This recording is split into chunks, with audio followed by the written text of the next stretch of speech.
ಯಾರ್ಯಾರು ಅಂತ ವ್ಯಕ್ತಿಗಳಿದ್ದಾರೆ ಅದು ಕಾನೂನು ಬಾಹಿರ ಅಂತೇಳಿ ಎಲ್ಲರಿಗೂ ಗೊತ್ತಿರೋಂಥ ವಿಚಾರ.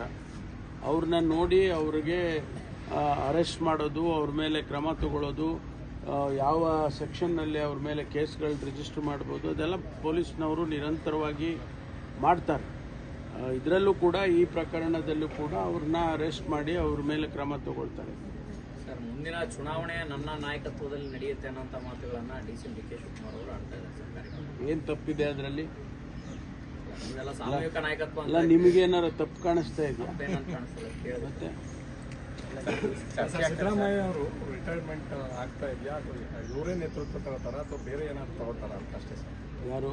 ಈಗ ಸಿದ್ದರಾಮಯ್ಯ ಅವರು ಕೊನೆ ಚುನಾವಣೆ ಅಂತಂದು ಈ 3 ಬಾರಿ ನೋಡಿಯಪ್ಪ, ಇಂಥದ್ದನ್ನೆಲ್ಲ ಅವ್ರು ಯಾರು ಹೇಳ್ತಾರೋ ಅವ್ರನ್ನೇ ಕೇಳಬೇಕು. ನಮ್ಮನ್ನು ಕೇಳಿದ್ರೆ ನಾನು ಹೆಂಗೆ ಅವ್ರ ಪರವಾಗಿ ನಾನು ಉತ್ತರ ಕೊಡೋಕ್ಕಾಗಲ್ಲ. ಸರ್, ರಂಜಾನ್ ಬರ್ತಾ ಇದೆ. ರಂಜಾನ್ಗೆ ಸರ್ಕಾರಿ ನೌಕರರಿಗೆ 1 ಅವರ್ ಮುಂಚಿತವಾಗಿ ಮನೆಗೆ ಹೋಗಿ ಇಫ್ತಿಯಾರ್ ಮಾಡಬೇಕು ಅಂತ ಅವಕಾಶ ಕೊಡಲಿ ಅಂತ ನಿಮ್ಮ ಪಕ್ಷದ ಮಾಜಿ ಪದಾಧಿಕಾರಿ ಹುಸೇನ್ ಅವರು ಪತ್ರ ಬರೆದವ್ರೆ. ರಂಜಾನ್ ಸಂದರ್ಭದಲ್ಲಿ ಮುಸ್ಲಿಂ ಸರ್ಕಾರಿ ನೌಕರರಿಗೆ 1 ಅವರ್ ಬಿಫೋರ್ ಕಳಿಸಬೇಕು ಅನ್ನುವಂತಹ ಒತ್ತಾಯ ಆಂಧ್ರದಲ್ಲಿ, ತೆಲಂಗಾಣದಲ್ಲೆಲ್ಲ ಜಾರಿಯಾಗಿದೆ. ಮುಂಚೆ ಉಪವಾಸ ಸಂದರ್ಭದಲ್ಲಿ ಅಂತ ಅದೊಂದು ಒತ್ತಾಯ ಕೇಳಿ ಬಂದಿದೆ. ಗೊತ್ತಿಲ್ಲ ನನಗೆ, ಅದು ಸರ್ಕಾರ ತೀರ್ಮಾನ ಮಾಡುತ್ತೆ ಅಂಥದ್ದೇನಾದ್ರು ಇದ್ರೆ. ಅದೊಂದು ನಿಮ್ಮ ಗೊತ್ತಿಲ್ಲ. ನನ್ನ ಅಭಿಪ್ರಾಯ ನಿಮ್ಮ ಮುಂದೆ ಹೆಂಗೆ ಹೇಳ್ತಾರೆ? ನನ್ನ ಅಭಿಪ್ರಾಯ ಚರ್ಚೆ ಮಾಡಿದಾಗ ನಮ್ಮ ಇದರಲ್ಲಿ ಅವಾಗ ನನ್ನ ಅಭಿಪ್ರಾಯ ಹೇಳ್ತೀನಿ. ತೆಲಂಗಾಣದಲ್ಲಿ ಜಾರಿ ಮಾಡಿದ್ದಾರೆ ಸರ್, ಹಿಂದೆ ಗೊತ್ತಿಲ್ಲ ಸರ್ಕಾರದ.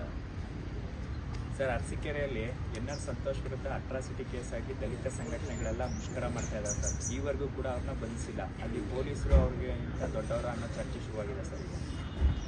ವಿಚಾರ ಮಾಡ್ತೀನಿ. ಪೊಲೀಸು ನಮ್ಮ SP ಹಾಸನದ SP ಅವ್ರಿಗೆ FIR ಕೂಡ ದಾಖಲಾಗಿದೆ ಸರ್ ಅವ್ರ ವಿರುದ್ಧ. ಸರ್, ಖರ್ಗೆ ಅವರು ಎಚ್ಚರಿಕೆ ಕೊಟ್ಟಿದ್ದಾರೆ ಸರ್.